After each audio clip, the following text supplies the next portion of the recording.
भाई साहब मुझे एक बात बताओ, जब ये शो शुरू हुआ था तब तुम लोग कहाँ पर थे? मतलब मेरे बाल सफेद हो गए बट ये बच्चे अभी भी दाढ़ी मुझ शेव करके हॉकिंस में अपनी साइकिल चला रहे हैं। 8 साल से हम इस शो के पीछे इस तरह पड़े जैसे मेरे रिश्तेदार मेरी शादी के पीछे पड़े होते हैं। आई मीन वो सब छोड़ो, क्या एल ने सच में बेचना के एल लगा दिए? क्या ये फिनाले पैसा वसूल था या डफर ब्रदर ने हमको ही डफर बना दिया? मैं तो ताज अब अपने पॉपकॉर्न निकालो क्योंकि ये वीडियो ब्रूटली ऑनेस्ट होने वाला है। मैं बहुत ज्यादा भरा पड़ा हूँ भाई, बहुत मजा आएगा। चलो शुरू करते हैं। ये एपिसोड वहीं से शुरू होता है जहाँ से पिछला एपिसोड खत्म होता है। मतलब सब लोग मिलकर अपसाइड डाउन में एंटर करते हैं और यहाँ से सब लोग अपने डेडिकेटेड वॉल की तरफ डिवाइड हो जाते हैं। और एक तरफ हॉपर 11 और काली को ले जाते हैं लैब में ताकि वो हेनरी के माइंड में एंटर कर सके, और माइंड में एंटर करने के लिए वो मैक्स को भी साथ ले जाते हैं बिकॉज मैक्स उसके माइंड में 2 साल रही थी, हेनरी के माइंड में 2 साल रही थी, तो उसको वहां का चप्पा चप्पा पता है। और दूसरी तरफ बाकी सारे बचे हुए लोग जैसे कि Dustin, Will, Mike, Lucas, Steve, Jonathan, Nancy, Joyce और रॉबिन, ये सारे मिलकर डिमेंशन एक्स में एंटर करने की कोशिश करते हैं उसी टावर के थ्रू जिस टावर में सीजन के स्टार्ट में स्टीव और जोनाथन रेस लगाते हैं, बट इस बार अपसाइड डाउन की तरफ। आई नो थोड़ा कंफ्यूजिंग है, मैं समझाता हूँ। एक है डिमेंशन एक्स, एक है अपसाइड डाउन, एक है राइट साइड अप और एक है हेनरी का माइंड। और सब जगह भसड़ मची हुई है। मतलब 11 काली के साथ है मैक्स को लेकर हेनरी के माइंड में, और बाकी बच्चे एंटर करने की कोशिश कर रहे हैं डिमेंशन एक्स में, और हॉपर है अपसाइड डाउन में और आर्मी है राइट साइड अप में। और यहाँ से चीजें इंटरेस्टिंग होने शुरू होती है। हेनरी अपने माइंड में बच्चों को लेके डिमेंशन एक्स और राइट साइड अप को मर्ज करना चाहता था, उसके ऊपर कोलैप्स करवाना चाहता था ताकि माइंड फ्लेयर रियल लाइफ में आ सके, राइट साइड अप की तरफ आ सके। उसी वक्त मैक्स 11 और काली को ले जाती है हेनरी के उस मेमोरी में जहां पर वो बच्चों के साथ है, और उसी वक्त 11 उनको रोक देती है और डिमेंशन एक्स का कोलैप्स वहां पर रुक जाता है। बट इस प्रोसेस में टावर हार्म होता है और स्टीव टावर से गिर जाता है और हमें लगता है स्टीव तो गया, बट उसी समय जोनाथन उसे बचा लेता है और वो डिमेंशन एक्स में एंटर करते हैं। और वहां पे एक छोटा सा सीन है जहां पर दोनों मतलब अपना कन्फेशन दे रहे हैं कि कैसे वो नैन्सी को प्यार करते थे, कैसे उनका दिल टूट गया, नैन्सी ने दोनों का काट दिया और एक्सेट्रा एक्सेट्रा। और दूसरी तरफ 11 और काली हेनरी को मारने की कोशिश कर रहे होते हैं, बट हेनरी वहां से गायब हो जाता है। और उसके बाद मैक्स सारे बच्चों को लेके केव की तरफ भागती है ताकि केव में सेफ रहे। जैसे हमने पिछले एपिसोड्स में देखा था, हेनरी केव में एंटर करने से डरता है, तो शायद इस बार भी केव में एंटर ना करे और बच्चे वहां पे सेफ रहे, इसलिए वो सारे लोग वहां भागते हैं। और हेनरी जो वहां से गायब हुआ था वो आ जाता है अपसाइड डाउन में हॉपर के पास, और हॉपर को किसी तरह से मैनिपुलेट करता है ताकि वो 11 को टैंक से निकाल दे और उसके माइंड से बाहर निकल जाए। और इस चीज में हेनरी सक्सेसफुल भी होता है और हेनरी वापस आ जाता है बच्चों को पकड़ने के लिए केव के पास, बट इस बार वो केव के अंदर एंटर कर जाता है। वो अपने डर पे काबू करके केव के अंदर तो चला जाता है, बट हमें वहां पे सारे राज पता चलते।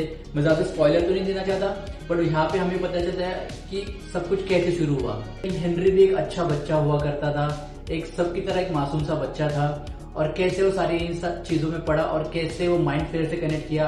उस ब्रीफ केस में क्या था, हेनरी को पावर कैसे मिली, अपसाइड डाउन डिमेंशन एक्स का सच्चाई क्या है, और हेनरी कैसे कनेक्टेड है माइंड फ्लेयर से, सारे सवालों के जवाब हमें वहां मिलते हैं। तो वो चीज काफी इंटरेस्टिंग थी और किस तरह से उसको फिल्माया गया वो भी काफी बढ़िया था। और यहाँ पे मैं तारीफ करना चाहूंगी जो वेक्ना का रोल प्ले करते हैं जेमी, भाई साहब माइंड ब्लोइंग एक्टर। मतलब बंदे में बहुत पोटेंशियल है, बहुत ज्यादा पोटेंशियल है, इतना बढ़िया परफॉर्म किया है उसने। आप देखोगे तो आपको पता चलेगा कि ये क्यों परफेक्ट था वेक्ना के रोल के लिए।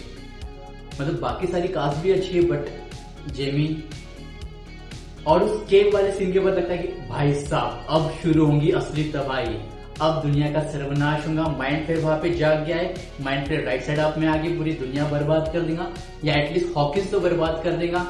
बहुत सारे लोग मरने वाले, बहुत खून खराबा होगा, बट ऐसा कुछ भी नहीं होता, लिटरली कुछ भी नहीं होता। मतलब तुमने जो इतना बड़ा क्रीचर, जो एक स्पाइडर जैसा बड़ा सा क्रीचर जो माइंड फ्लेयर तुमने लाया, जो 8 साल से तुमने हाइप बना के रखी थी कि माइंड फ्लेयर आने वाला है, पता नहीं क्या हो जाएगा, पूरी दुनिया तबाह होने वाली है, पर कुछ भी नहीं होता है। लिटरली ये बच्चे उससे लड़ते हैं, नैन्सी उसको शॉटगन से मारे जा रही है, एक बंदा उसके ऊपर फायर गन चला रहा है, नीचे से स्टीव और डस्टिन उसके अंडे फोड़ रहे हैं, और 11 उसके हाई माइंड में घुस के वो वेक्ना से लड़ रही है और वेक्ना को वो वहां मार देती है, और सारे बच्चे मिलकर यहाँ पे माइंड फ्लेयर को मार देते। मतलब कुछ ही मिनटों में माइंड फ्लेयर भी मर जाता है। जो 8 साल से हम वेट करते हैं माइंड फ्लेयर आने वाला है, माइंड फ्लेयर आने वाला है, बट इन्होंने किया क्या, बच्चों ने उसको लिटरली बच्चों ने मार दिया। मतलब हो क्या रहा है, पूरे बच्चे मिलकर उसको मार दिए। और आई मीन क्या जो सारे स्पेकुलेशन लग रहे थे कि माइंड फेयर आएगा तो बहुत कुछ होने वाला है, वो राइट साइड अप में आ जाएगा और सब कुछ बर्बाद कर देगा। स्टीव के मरने की खबरें आ रही थी कि स्टीव मर सकता है, 11 मर सकती है, मतलब कोई भी नहीं मरा, सिर्फ मरी काली, और काली भी माइंड फेयर के हाथों नहीं, वो मिलिट्री के हाथों मरी है। मतलब माइंड फेयर इतना फुद्दू निकला कि वो किसी को मार भी नहीं पाया। आई मीन जो इतना बड़ा क्रीचर तुमने बना के रखा था वो क्रीचर किसी काम का नहीं निकला।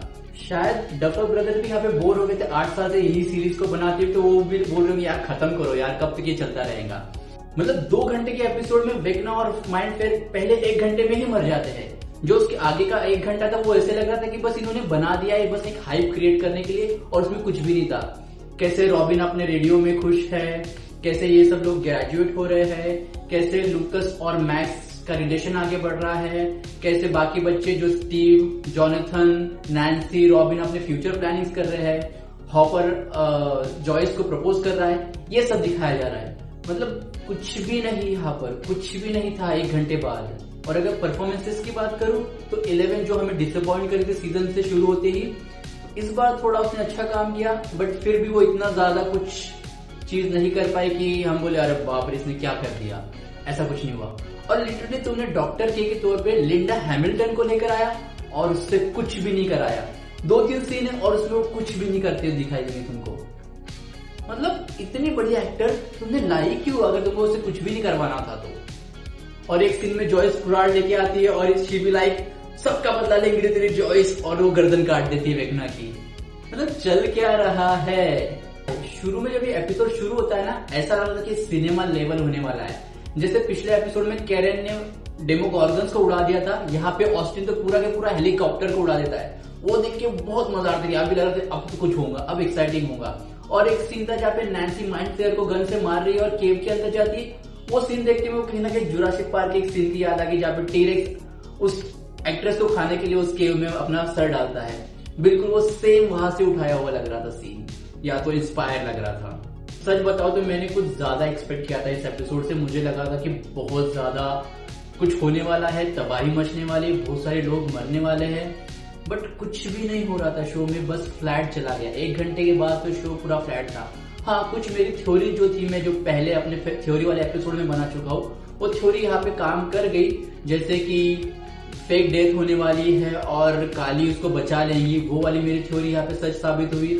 और मेरी एक और थ्योरी थी जहाँ पे मैंने कहा था कि 11 अंदर रुक के गेट को बंद करेंगी, वो वाली थ्योरी भी यहाँ पे काम कर गई। बट शो पूरी तरह से फ्लैट चला गया। एक टाइम के बाद बिल्कुल फ्लैट चला गया। मतलब मैं काफी ज्यादा डिसअपॉइंटेड हूँ।